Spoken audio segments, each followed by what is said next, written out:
नमस्कार, big debate में आपका स्वागत है। मैं हूं आपके साथ विजेंद्र विजय।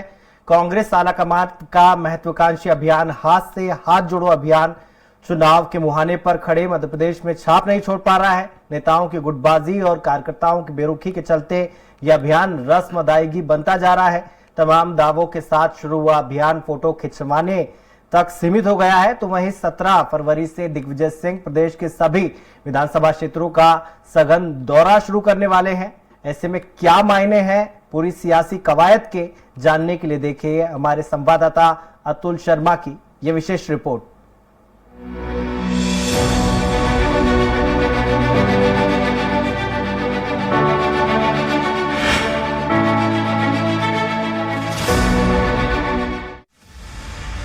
चुनाव के मुहाने पर खड़े होने के बाद भी मध्य प्रदेश में कांग्रेस अपनों के ही गिलों शिकवों से नहीं उभर पा रही है। इसका पार्टी की महत्वाकांक्षी अभियान हाथ से हाथ जोड़ो पर भी पड़ रहा है। वहीं राहुल गांधी की भारत जोड़ो यात्रा की निरंतरता के क्रम में आला कमान के निर्देश पर देश भर में शुरू हुआ हाथ से हाथ जोड़ो अभियान मध्य प्रदेश में औपचारिकताओं के घेरे में फंस गया है। अभियान की रूपरेखा में तय हुआ था कि सभी जिलों में पदयात्रा निकाली जाएगी और कांग्रेस कार्यकर्ता घर घर पहुंचकर राहुल गांधी का लिखित संदेश बांटेंगे। लेकिन 26 जनवरी से शुरू हुए अभियान को कांग्रेस के लोगों ने तस्वीरें खिंचाने तक समेट दिया है। आलम यह है कि मध्य प्रदेश के कई जिलों में पार्टी कार्यकर्ता घर घर दस्तक देना तो दूर पद यात्रा तक से दूरी बनाए हुए हैं। कुछ जगह अभियान के नाम पर पार्टी कार्यकर्ता चुनिंदा लोगों की मौजूदगी में राहुल गांधी का संदेश पढ़कर खुद ही पीठ थपथपाते नजर आ रहे हैं। ये जो वीडियो आप देख रहे हैं ये सिरोंज जिले का है। यहाँ अभियान के तहत घर घर जाने के निर्देश जारी किए गए थे। साथ ही राहुल गांधी का संदेश भी घर घर पहुँचाना भी तय हुआ था। लेकिन वीडियो में पार्टी कार्यकर्ता घरों में दस्तक देने की जगह फोटो खिंचाने का काम कर रहे हैं। ये दूसरा वीडियो खरगोन जिले का है, जहां भी पार्टी कार्यकर्ता हाथ से हाथ जोड़ो अभियान के लिए बनाई गई गाइडलाइन को दरकिनार करते हुए छोटी सी बैठक कर राहुल गांधी का संदेश पढ़ रहे हैं। पार्टी के हाथ से हाथ जोड़ो अभियान को कार्यकर्ता ही नहीं बल्कि आईटी टीम भी पलीता लगाती नजर आ रही है। कांग्रेस के ऑफिशियल ट्विटर पेज से 5 फरवरी के बाद से ही हाथ से हाथ जोड़ो अभियान को लेकर कोई भी पोस्ट नहीं की गई है, जबकि आला कमान ने प्रदेश कांग्रेस की सोशल मीडिया टीम को अभियान के व्यापक प्रचार प्रसार के निर्देश दिए थे। इस तस्वीर के बावजूद कांग्रेस अभियान की मैदानी विफलता को स्वीकार नहीं कर रही है और विपक्षी दल बीजेपी पर भ्रम फैलाने का आरोप लगा रहे हैं। इस आरोप के जवाब में बीजेपी इस पूरे अभियान पर ही तंज कस रही है। बहरहाल चुनाव नजदीक है, ऐसे में हाथ से हाथ जोड़ो अभियान में जो हालात हैं उन हालातों को अव्यवस्था कहें या फिर लापरवाही, आने वाले चुनाव में क्या गुल खिलाता है देखने वाली बात होगी। अतुल शर्मा, स्वराज एक्सप्रेस, भोपाल। इस मसले पर ज्यादा चर्चा के लिए मौजूद हैं बीजेपी प्रवक्ता डॉक्टर दिव्या गुप्ता, कांग्रेस प्रवक्ता धर्मेंद्र शर्मा हमारे साथ मौजूद है। आप दोनों का बहुत बहुत स्वागत है स्वराज एक्सप्रेस में।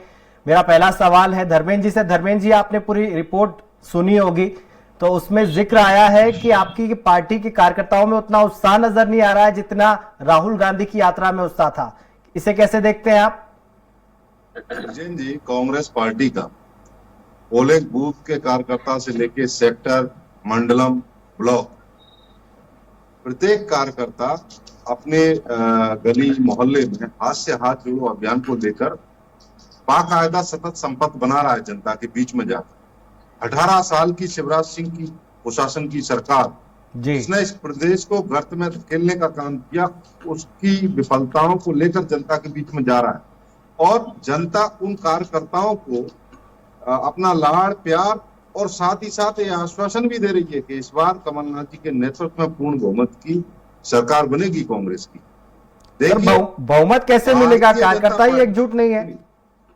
ये भारतीय जनता पार्टी की आईटी सेल और भारतीय जनता पार्टी के नेताओं का भ्रामक प्रचार है, इसके अलावा कुछ नहीं। उसका कारण आप देखिए कि इनकी विकास यात्रा जिस प्रकार से प्रदेश में फैल हुई है, जनता ने उसको निकास यात्रा बना दी है, इनकी विदाई यात्रा बना दी है। आप देखिए इनके सारे वरिष्ठ नेताओं के, मंत्री विधायकों की मुंह पर कालिक पोतने का काम जनता ने किया है। भीड़ नहीं आ रही है तो ये अश्लील डांस करा रहे हैं, अश्लील डांस का सहारा ले रही है भाजपा। ये हालत हो गई विकास यात्रा का। आप देखिए शिवराज सिंह चौहान को आरएसएस मुख्यालय से फटकार पड़ी तो 19 तारीख को आनंद फानंद में पूरे कैबिनेट को विकास यात्रा रुकवा कर भोपाल बुला लिया गया है। अब वो क्या होने वाला है इसका पता तो आने वाली 19 तारीख को लगेगा। लेकिन विकास यात्रा क्या मजबूरी है भाजपा की कि बीच में रोकना पड़ रही है, पूरे कैबिनेट को वापस बुलाना पड़ रहा है। उसका मुख्य कारण ये है कि जनता ने जिस प्रकार से इन लोगों को नकार दिया और जनता समझ चुकी है कि झूठ और जुमलेबाज हैं, ये लोकतंत्र में विश्वास नहीं रखते। खरीद फरोख्त कर इन लोगों ने सरकार बनाई है, जनता के जनमत का अपमान किया है। उसका बदला लेने के लिए मध्य प्रदेश की जनता ने इस बार कमर कस ली है और कमलनाथ जी के नेतृत्व में पूर्ण बहुमत की सरकार बनी। ठीक है, बीजेपी प्रवक्ता हमारे साथ है दिव्या जी। दिव्या जी, कैसे देखते हैं आप विकास यात्रा को? कांग्रेस असफल बता रही है। विजय शाह का अभी एक वीडियो आया था जिस पर पार्टी को भी कहीं ना कहीं सोचना पड़ेगा कि किस तरीके से विरोध हो रहा है बीजेपी की विकास यात्रा का। विजयन जी, एक तो धर्मेंद्र जी को मैं उनके उद्घोष के लिए बड़ी बधाई दूंगी। एक ही बार में उन्होंने कभी विकास यात्रा, कभी मंत्रियों को बुलाना, कभी पता नहीं क्या क्या, एक ही बार में सब कुछ बोल दिया उन्होंने। जो विषय था उस विषय पर बोलने के अलावा बाकी सब कुछ बोला। सर, विषय ये है कि कांग्रेस की हाथ से हाथ मिलाओ यात्रा का सर क्या हुआ, उसके बारे में थोड़ी सी हम आत्मचिंतन कर ले। ऐसा है धर्मेंद्र जी, विजय जी आपके माध्यम से कहना चाहूंगी कि आज से हाथ में हाथ किसका किससे मिला, कहाँ जुड़ा, क्या हुआ, उसका थोड़ा सा ब्यौरा आपस में हम लोग देख लें। किसी भी एक, सर मेरे को बोलने का मौका दीजिएगा, किसी भी एक नेता का किसी भी दूसरे नेता से कहीं कोई तारतम्य नहीं बैठ रहा है कहीं।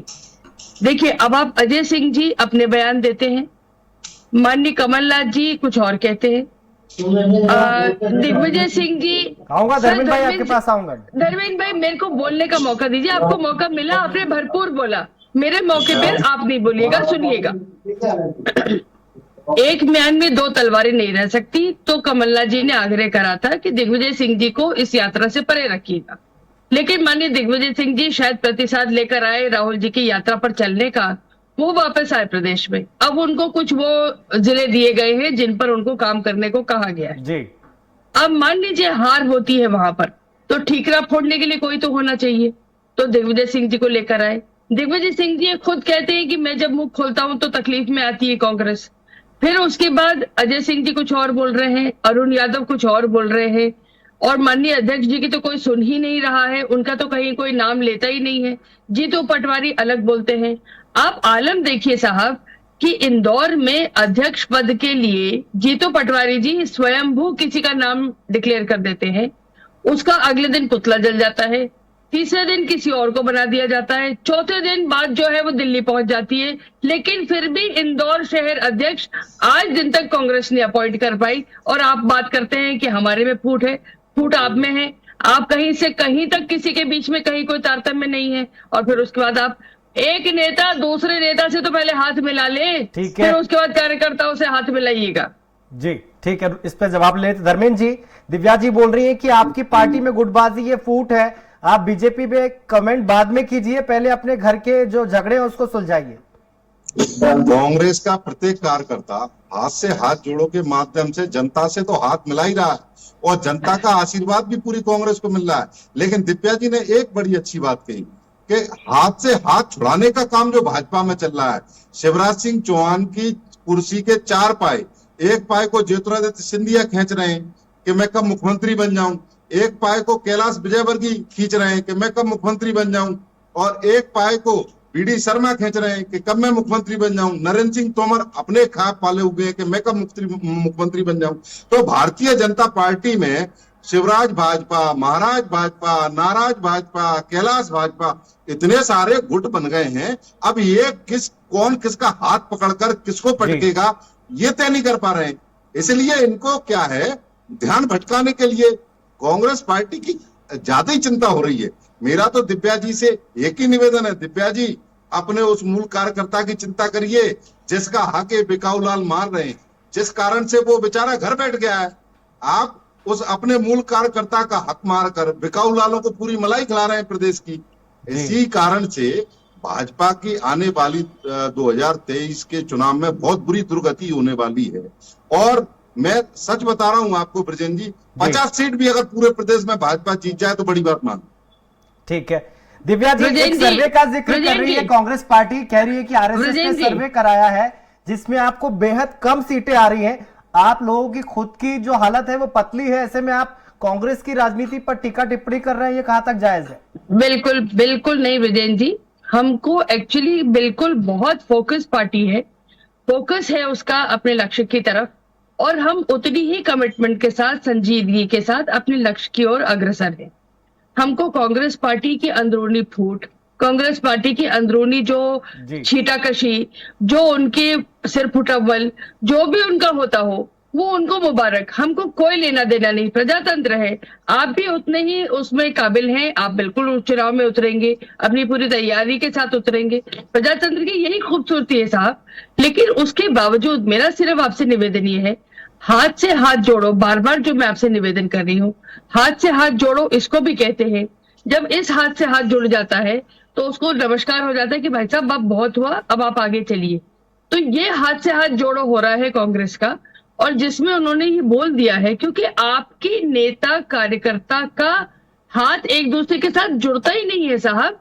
फेविकॉल का जोड़ तो बहुत दूर की बात है, आप लोग इस तरह से हाथ जोड़ ही नहीं पाते। आपको जनता बताएगी मध्य प्रदेश सर, ये बिल्कुल बिल्कुल बताएगी, आपको भी बताएगी, हमको भी बताएगी। आप भी यही हैं, हम भी यही हैं। जिस योजनाओं को लेकर हम, गरीब कल्याण की योजनाओं को लेकर हम कार्यकर्ता तक, हितग्राही तक पहुंचे हैं, उसका बात ही कुछ और है। आप जितने मर्जी लाउड स्पीकर लगा के, ट्विटर लगा के, जो मर्जी लगा के, आप जितना मर्जी भोंपू बजाना चाहे भारतीय जनता पार्टी के विरुद्ध, लेकिन एक बात तय है सर, सर मुझे बोलने दीजिए, सर एक सेकंड, सर मुझे बोलने दीजिए, सर मुझे बोलने दीजिए। को रोजगार देने का वादा किसने किया था हर साल? आपने भी बहुत हुई महंगाई की मार, अब की बार किसकी सरकार? आपने भी नहीं, आप बताइए, महिला सुरक्षा की बात, बेटी बचाओ बेटी पढ़ाओ की बात किसने की? शिवराज सिंह चौहान ने की। क्या हुआ? बहुत बढ़िया आज मध्य प्रदेश महिला अत्याचार में नंबर 1 है। दलितों पर लगातार इस प्रदेश में अत्याचार बढ़ रहे हैं, पिछड़ा और पिछड़ रहा है, युवा रोजगार के लिए सड़कों पर भटक रहा है। आप देखिए, आपका एक राज्य मंत्री दर्जा प्राप्त, आपकी सरकार पर भ्रष्टाचार के आरोप लगा रहा है। सर एंकर का भी एक विषय होता है, उनको बोलने दीजिए। पूरा वक्त दूंगा धर्मेंद्र जी, दिव्या जी को अपनी बात कंप्लीट करने दीजिए। धर्मेंद्र जी, दिक्कत पता है क्या है, कांग्रेस में पेशेंस नहीं है। आपको सुनना भी आना चाहिए, अपनी बारी का इंतजार करिए। मैं तो आपके बीच में नहीं बोल रही हूँ, और एंकर है ना बोलने के लिए, मेरे से प्रश्न पूछने के लिए। खैर, मैं अब आपसे बात करना चाहूंगी सर। मेरा विजयन जी, आपके माध्यम से मैं धर्मेंद्र जी से सिर्फ इतना बोलना चाहूंगी, देखिए दिक्कत इस बात की नहीं है कि कांग्रेस में क्या हो रहा है, वो जाने, उनका काम जाने, उनकी कथनी करनी कर्म जो है वो जाने। देखिए, चुनाव सिर पर जब आते हैं तो सब अपनी पार्टी अपने अपने लक्ष्य के साथ अग्रसर होती है अपने काम के प्रति। जिसने पूरे समय काम करा हो, जिसको लास्ट मोमेंट पे किसी कुंजी की आवश्यकता ना हो, जिसने पूरे साल पढ़ाई करी हो, जिसने सिलेबस पूरा फॉलो करा हो, उसको किस बात की दिक्कत है? लेकिन दिक्कत कांग्रेस की इस बात की है कि वो अपने कांच के घर में झांकने के बजाय दूसरे पर अगर उंगलियां उठाते रहेंगे। यात्रा पर भी बोलना चाहिए, रिस्पांस नहीं मिल रहा है, विधायकों को गांव में नहीं घुसने दिया जा रहा है। नहीं सर, बिल्कुल गलत बात है। कहीं इक्का दुक्का यदि कोई किसी का अगर गुस्सा होता भी है तो अपने हैं, गुस्सा अपनों पे नहीं करेंगे तो किस पे करेंगे? पर गुस्सा यदि होता भी है तो समस्या का समाधान करने के लिए ही तो विकास यात्राएं निकल रही हैं। आपका यदि कोई आक्रोश हो, आपका कहीं कोई गुस्सा हो, आपका काम नहीं हुआ हो, यही जानने के लिए तो विकास यात्रा निकल रही है। तो उस विकास यात्रा का निष्कर्ष क्या होगा कि जो बचे हुए काम है वो काम पूरे हो जाएंगे। तो इससे तो विकास यात्रा का अच्छा निष्कर्ष निकलना चाहिए। इस पे रिएक्शन लेते धर्मेंद्र जी का। धर्मेंद्र जी, आपकी पार्टी की पुरानी समस्या है गुटबाजी। 2018 में आपको अच्छी खासी सीटें मिली, आपकी सरकार भी बनी, लेकिन उसी गुटबाजी की वजह से आपकी सरकार चली गई। ऐसे में आपको नहीं लगता है बीजेपी से को टैकल करने के लिए आप सबको मिलकर लड़ना चाहिए? ब्रजेन जी, हमारे यहाँ जो दीमक था वो भाजपा में चला गया, अब वो दीमक नहीं, very wrong, very wrong. Sir ये गलत सुनिए, शब्दों का प्रयोग मत करिए सर। धर्मेंद्र जी आप बहुत सीनियर है। अब धर्मेंद्र जी गुटबाजी आप की बहुत शिकार सीनियर भाजपा है। है। आप अब इस तरह कांग्रेस के में किसी शब्दों का प्रकार की इस्तेमाल कोई मत गुटबाजी करिए। नहीं है। आप सुनिए, गलत बात। अब कांग्रेस में किसी बिल्कुल प्रकार की गलत कोई बात। गुटबाजी नहीं है। दिव्या जी मैंने आपकी पूरी बात सुनी, अब आप मेरी धर्मेंद्र बात जी मेरा सुनिए। आपसे निवेदन आप है, बताइए, तर्कों आपकी से विकास चर्चा यात्रा करिए। में, दिव्या जी आपकी विकास यात्रा में आपके सिंधिया समर्थक एक राज्य मंत्री दर्जा प्राप्त व्यक्ति मंच से कहता है कि भ्रष्टाचार अपार है भाजपा में, बिना पैसे लिए दिए कोई काम नहीं होता। तो भाजपा सरकार ऊपर से लेकर नीचे तक पूरी भ्रष्टाचार में डूबी है। मैं नहीं कह रहा, आपका राज्य मंत्री कह रहा है। तो ये विकास यात्रा नहीं है, ये भाजपा की भ्रष्टाचार की यात्रा है। जो जी। भाजपा के नेताओं का भ्रष्टाचार की काली कमाई से विकास हुआ है, उसकी यात्रा है। इसीलिए जनता आपके नेताओं का काला मुंह करने का काम कर रही है, काले झंडे दिखा रही है और आईना बता रही है कि आपने 18 साल में इस प्रदेश को लूटा है। कई प्रकार के माफिया आपके राज्य में पनपे हैं, चाहे वो शिक्षा माफिया हो, बच्चे परीक्षा देते हैं, पेपर आउट हो जाता है, नौकरी किसी को मिलती नहीं, परीक्षा के नाम पर फार्म फीस जमा करा ली जाती है। जी। अवैध उत्खनन माफिया, अभी 2 दिन पहले 8 ट्रैक्टर छुड़ाकर ले गए, पुलिस वालों पर फायरिंग की, कई पुलिस वालों को पीटा। रेत माफिया, शराब माफिया, जमीन माफिया, इतने सारे माफिया शिवराज सिंह जी के सानिध्य में पल रहे हैं। ये एक्चुअली माफियाओं की सरकार है। इसीलिए इस प्रदेश की जनता ने ठान लिया है कि आपकी विदाई करना है इस बार। धर्मेंद्र जी आप सारे मुद्दे बता रहे हैं, लेकिन आपकी पार्टी में एकता जो है वो दिखाई नहीं देती है। जेपी अग्रवाल ने बोल दिया कि हमने तय नहीं किया है कि हमारे मुख्यमंत्री कौन होंगे, और सब लोग बोलने लगे कि कमलनाथ जी मुख्यमंत्री होंगे। फिर अजय सिंह का बयान आता है, फिर उसके बाद अरुण यादव का बयान आता है। तो आप अगर चुनावी साल में अगर एकजुट नहीं होंगे तो सर कब एकजुट होंगे फिर? ब्रजेन जी, हमारे किसी नेता ने ये नहीं कहा कि कमलनाथ जी हमारे सर्वमान नेता नहीं है। सभी ने कहा कि कमलनाथ जी हमारे सर्वमान नेता हैं और पूरे प्रदेश की जनता, हम जैसे तमाम कार्यकर्ताओं की भावना है कि वो आने वाले समय में इस प्रदेश के मुख्यमंत्री बनने जा रहे हैं। हमारे प्रभारी जी ने कहा कि कांग्रेस पार्टी में जब चुनाव हो जाता है, विधायक जीतकर आते हैं, चूंकि हमारे यहाँ आंतरिक लोकतंत्र है, हमारा विधायक दल बैठकर जो भी सामूहिक निर्णय होता है उसके बाद अपने सीएम को समर्थन देकर बनाता है। भाजपा की तरह हमारे यहाँ नहीं होता कि हमारे दो ने जो फैसला कर दिया वही होगा। नागपुर से एक फोन जाएगा और हम 2 तय करेंगे कौन मुख्यमंत्री होगा। अब कल 19 तारीख को पता नहीं क्या होने वाला है, शिवराज सिंह जी रहेंगे या नहीं रहेंगे।